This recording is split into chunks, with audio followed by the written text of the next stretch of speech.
The air over Germany in 1944 smelled of arrogance. It was a sweet, intoxicating scent of kerosene, superheated metal, and an absolute, unshakable faith in one's own genius.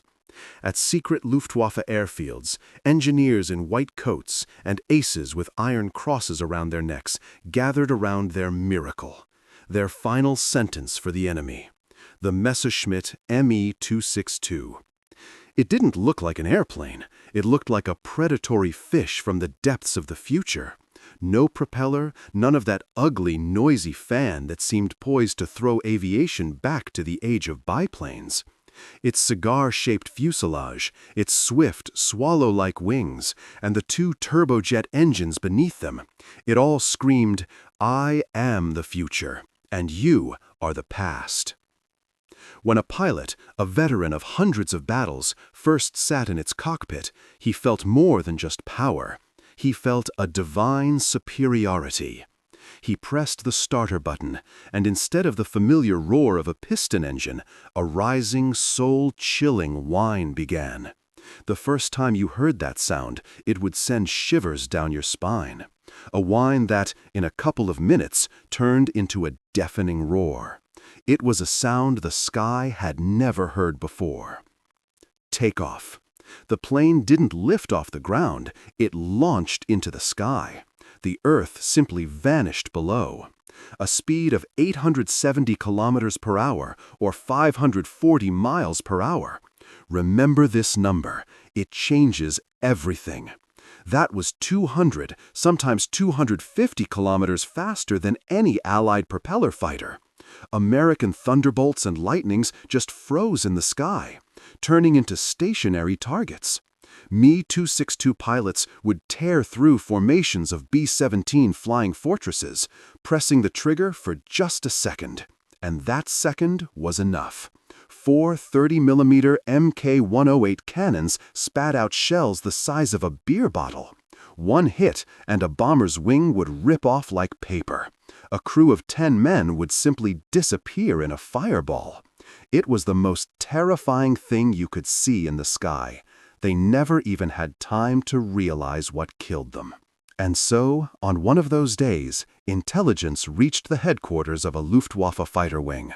A new American escort fighter, the P-51 Mustang. Photographs were laid on the table, and a wave of laughter rolled through the room. Quiet at first, then louder and louder. It wasn't malicious laughter. It was condescending, the laughter of an adult looking at a child's clumsy craft. "A piston engine?" one of the engineers sneered, poking a finger at the huge propeller on the Mustang's nose. "In 1944? Are they serious?" They looked at its thin, almost fragile wings, its comical bubble canopy. It looked elegant, too elegant for war. It didn't inspire fear. It looked like a toy, a tin can with a propeller. You could understand them. 99% of German experts were making the same mistake. They were certain that the era of propeller aircraft was over.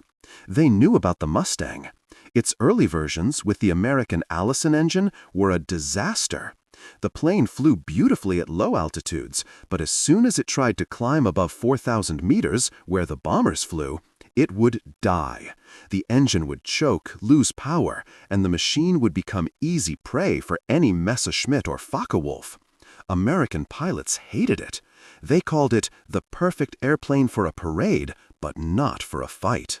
The Germans knew this. Their intelligence was superb. They had seen the reports, they had read the summaries, and they had reached a verdict. This pretty toy was a dead end. It could never threaten their swallows. It could never climb to the altitude where the jet gods of war reigned. The day they laughed, they made a mistake, a fatal one. They were looking at the form but couldn't see the substance. They were judging the past but missed the one detail that changed everything. One detail hidden under the hood of this ugly duckling. A secret that the Allies would have paid thousands of lives for, born not in America, but in Britain. The laughter would die down in a few months. It would be replaced by confusion. then anxiety. And then, on one fateful day over Berlin, the head of the Luftwaffe himself, Hermann Göring, would look to the sky and utter a single sentence that forever changed his view on the war. But that was still a long way off. For now, they laughed. They looked at the photograph of the P-51 and didn't know they were seeing the weapon of their demise. It's still hard to believe they couldn't see it. They were staring into the face of their own destruction. The central question of this story isn't about how one plane beat another. It's deeper. How did a country, despised for its primitive solutions, create a machine that nullified the technological genius of a nation that considered itself superhuman? How did this tin can with a propeller become an escort for bombers, and then a hearse for the German Air Force? Their laughter was the sound of the most expensive mistake in aviation history. The answer to why they were so wrong will shock you. The secret isn't in a brilliant design. It's in something that 95% of people overlook when they talk about war. This is the story of how an ugly duckling became a dragon. Early 1940, Britain was suffocating. The skies over London were torn by the claws of Messerschmitts, and ships with vital supplies were sinking in the icy waters of the Atlantic. The Royal Air Force, RAF, was bleeding out in the Battle of Britain. They needed fighters. Thousands of fighters, urgent. This offer was valid for one day only. In desperation, a British purchasing commission traveled across the ocean to the United States. Their goal was simple: find factories capable of producing their own Curtiss P-40 Warhawk fighter under license. It was a workhorse, not brilliant, but reliable. And so, they arrived at the office of a young, bold company in California, North American Aviation, NAA. And they heard something that no one expected. The company's president, James Kindleberger, listened to them and replied with pure American directness: "We don't want to build someone else's outdated fighter. Give us 120 days, and those days will change your life and the course of the war. We will build you a machine that is better, faster, and has a longer range than anything you've got." The British were in shock. It sounded like madness, absolute, overconfident madness. In Europe, developing a new fighter took years, 3-4 years.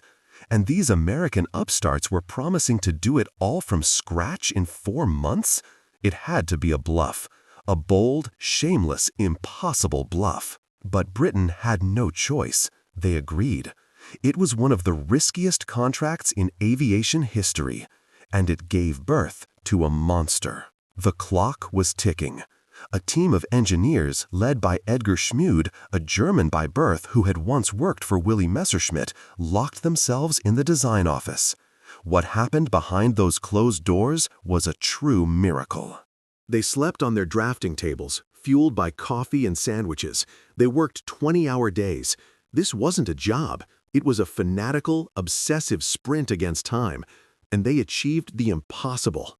Exactly 102 days after signing the contract, on October 9, 1940, the prototype rolled out of the hangar, the NA-73X. It was beautiful. Perfect lines, a radical new laminar flow wing that sliced through the air like a knife with minimal drag, a bubble canopy that gave the pilot 360-degree visibility. Everything about it screamed speed. But then they started the engine, and the fairy tale ended. Under the hood was an American Allison V1710 engine.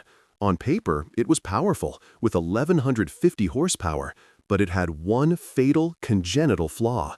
It lacked an effective high-altitude supercharger. Everyone missed this one detail, and it nearly cost the Allies the air war. Imagine a brilliant athlete, a world champion 100-meter sprinter, who has asthma. On flat ground, he's a god. But ask him to run up a mountain, and in 10 minutes, he'll be on his knees gasping for air. The Allison engine behaved exactly the same way. The first tests in Britain left RAF pilots with mixed feelings. Up to 4,000 meters, the plane was magnificent. But as soon as the Mustang tried to climb above 4,500 meters, it died. Power dropped catastrophically. It became sluggish, clumsy. The plane was literally suffocating in the thin air. It had the heart of a champion, but the lungs of a smoker. The British were disappointed. They hadn't gotten a superiority fighter. They'd gotten a high-speed reconnaissance plane. They shrugged, fitted it with cameras, and sent it on ground attack missions. They named it the Mustang I, but it was a name for a workhorse, not a thoroughbred. Ridicule also came from the American military. The project was deemed a failure. And then they made the most humiliating decision possible. They converted it into a dive bomber, the A-36 Apache. This broke the designers' hearts, but it opened their eyes to one thing. The elegant fighter was demoted to the role of a crude ground attack aircraft. By 1943, the Mustang's reputation was in the gutter. It was a failure. Why was this failure the key to success? It was proof that American haste had produced nothing but a pretty, useless toy. In Europe, German engineers read the reports and smiled condescendingly. The project was on the verge of cancellation. It seemed the story was over. It was a failure. But there was one twist no one could have foreseen. One man, a British test pilot, looking at this plane dying at altitude, asked a simple, almost childlike question.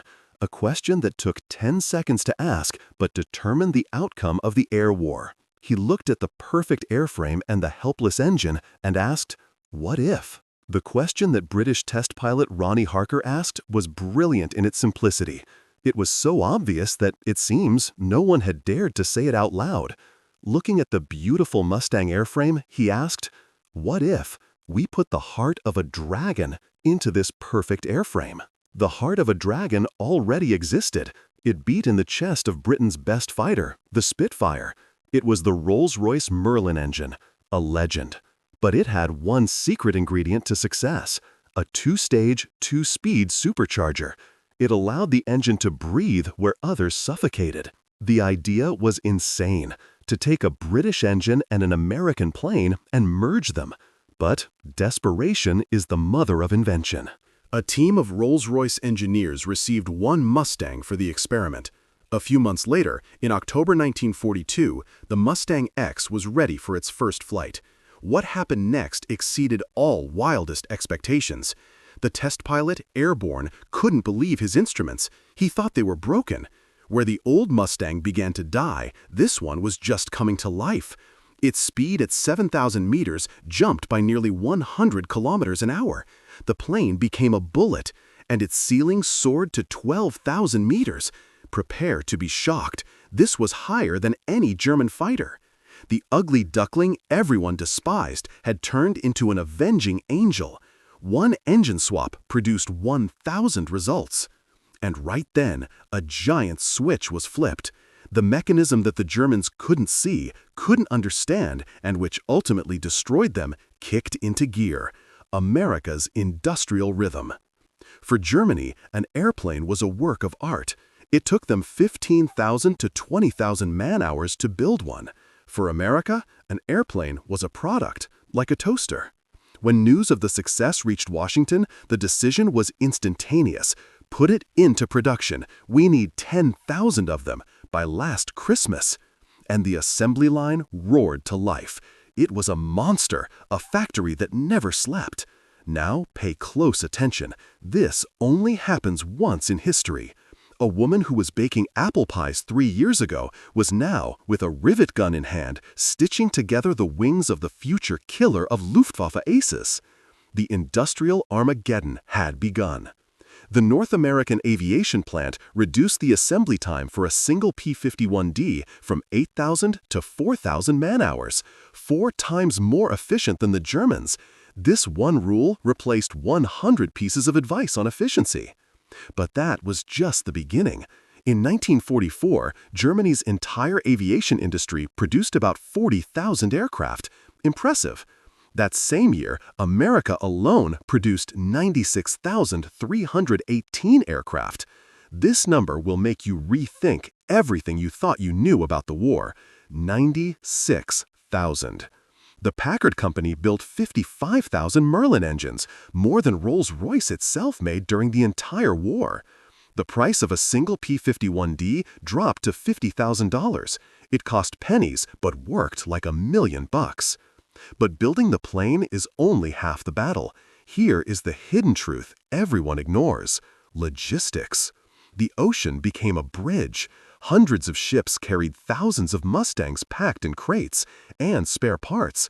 While a German mechanic searched for weeks for a single spark plug, his American counterpart just went to the warehouse and grabbed a new box. It was a river of steel, aluminum, and fuel that flowed across the ocean and never ran dry. It was a marriage of convenience forged in hell for the Third Reich, the genius of a British engine multiplied by the ruthless power of the American assembly line. The Germans were still laughing. They saw the past. They didn't see that behind each of those propellers was a factory working 24/7 and an economy capable of producing weapons on a scale that was beyond comprehension. This was not a fighter. It was a death sentence forged in steel. Don't switch channels. The most interesting part is coming up. February 1944. A Luftwaffe ace sits in the cockpit of his Focke-Wulf 190. He is a predator. Below, American B-17 bombers crawl along. He knows their escort has long turned back. Or so he thought. But something is wrong. Strange little silver dots in the deep blue sky. Too high, too far away. It can't be. Mustangs. The first reaction is confusion. What are these ground attack planes doing here at 9,000 meters? This is suicide. And in that moment, his world collapses. His heart skipped a beat. He expected to meet a sluggish machine. Instead, he met a swarm of angry hornets. The Mustangs dove on him from above. The radio exploded with screams. "Attention, Mustang! They are everywhere, everywhere!" The German ace suddenly realizes he is the prey. The sky is swarming with silver sharks, hundreds of them. That was the first shock. The shock that the impossible had become possible. But it was followed by a second, far more terrifying one. The shock of abundance. What do you do when quantity becomes a quality all its own? You shoot down one Mustang, two more take its place. You shoot down two, four more appear. It becomes an addiction to terror. This wasn't a battle. It was a collision with a plague of locusts, a river of steel that could not be stopped. And then Germany's wonder weapon took the stage. The Messerschmitt Me-262. The jet-powered Swallows were invincible. It seemed genius would triumph again. But the Americans didn't answer with genius. They answered with the logic of a butcher. This is a method they don't want you to know. They realized the Me-262 was vulnerable on takeoff and landing, and the Mustangs began to hunt. They circled over German airfields like vultures, shooting down Germany's greatest aces just feet from the ground. It was painful, but necessary. The culmination of this shock came when Reichsmarschall Hermann Göring stood on a balcony in Berlin looking at the sky. He saw an armada of bombers and an endless swarm of Mustangs. In that moment, he turned to his aide and spoke the words that became an epitaph. "The day I saw Mustangs over Berlin, I knew the game was over." The shock descended to the ground. The following fact sounds insane, but it's true. While German mechanics scraped together the last drops of precious fuel, American pilots returning from missions would simply dump the fuel from their drop tanks over the English Channel to lighten the plane. They threw away more fuel than some German squadrons had for an entire day of combat. It was then that German officers began to understand. They weren't fighting an army. They were fighting a civilization. They had prepared for a war of heroes and geniuses. They ended up in a war of accountants and assembly lines. Why did the worst of times become the worst of opportunities for them? They were facing an unlimited line of credit issued for their destruction. Lieutenant General Adolf Galland, one of the Luftwaffe's greatest aces, said it simply after the war. The P-51 Mustang. 50 experts agreed on only one thing. That was the decisive factor. Not the atomic bomb, not the Normandy landings, a small, elegant fighter they once laughed at. But the real verdict was written on paper. Grab a pen and write this down. These two numbers are the final sentence: 1,433 and 15,586. 1,433 is the total number of Me-262 jet fighters ever produced. 15,586 is the number of P-51 Mustangs produced. For every single German jet fighter, America built 11 Mustangs. The Germans lost because their planes were too good. Why is being the best a bad thing? Every Me-262 was a masterpiece. Complex, expensive. Its Jumo 004 engines needed an overhaul after just 10-12 hours of flight. A crystal rapier. The P-51 was a sledgehammer. Reliable, simple, cheap. Its Packard Merlin engine could run for hundreds of hours. Why simplicity is the hardest thing for the enemy to face. And the pilots. The Luftwaffe was losing its irreplaceable aces. America, however, mass-produced not just planes, but pilots. The loss of one pilot was just another line item in a report. Imagine the horror of a German pilot in 1945. You take off, you shoot down 2 Mustangs, you're a hero. Your plane goes in for lengthy repairs. The next day, there aren't 2 fewer Mustangs in the sky over your airfield. There are 20 more. They laughed. Then they fell silent. Then they disappeared. They weren't fighting pilots. They were fighting a production schedule. Information that is worth millions was right there in their production reports. On America's balance sheet, the resources column had an infinity symbol. The P-51 wasn't just a fighter. It was the physical embodiment of the economic power of a civilization that had translated war from the language of heroism into the language of mathematics. This is what Goering understood. He realized that personal bravery and engineering genius no longer decided the outcome. The time had come when victory belongs to whoever has more factories. This machine didn't just fly. It moved according to the laws of statistics, logistics, and steel. This was not a plane. It was a stamped verdict. German engineers looked at one machine and saw its flaws. American engineers looked at an assembly line and saw its efficiency. Beauty versus quantity.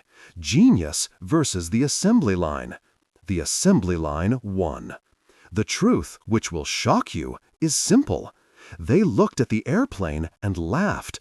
But they weren't fighting the airplane. They were fighting the factory that built it. And the factory won.